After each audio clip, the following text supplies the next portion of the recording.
Hello' everyone, আজি আপোনালোকে কি বনাব? মই এয়া বনাব ওলাইছোঁ এতিয়া মৰিচা শাক আৰু জিলিমিলি খুতুৰা শাক লগত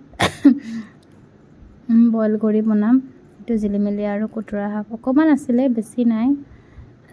বহুত দিন হ'ল লৈ থোৱা, মানে মাছৰ লগত বইল বনাম আজি।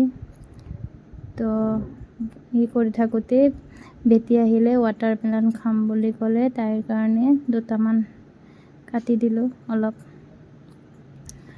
তো ই খাম বুলি খোৱাৰ কাৰণে গৰম লাগি আছে যে, এইফালে মাছ ফ্ৰাই কৰিব লৈছোঁ আৰু এতিয়া আৰম্ভ কৰিছোঁ।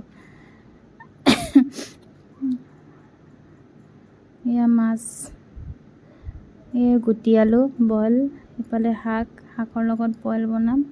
এইটো আদা নহৰু আৰু জলকীয়া দুটামান পেষ্ট কৰি লৈছোঁ, এইটো দি দিম। বহুত ভাল লাগে খাই গৰমত। তো এয়া দি দিছোঁ আৰু শাকটো পূৰা বইল, কি ধুনীয়াকৈ উঠলি আছে। কেনেকুৱা পালে মোৰ ভিডিঅ'টো চাই আপোনালোকে কমেণ্ট কৰি জনাব নাপাহৰিব। আৰু আজিলৈ ইমানেই। Good night, bye bye.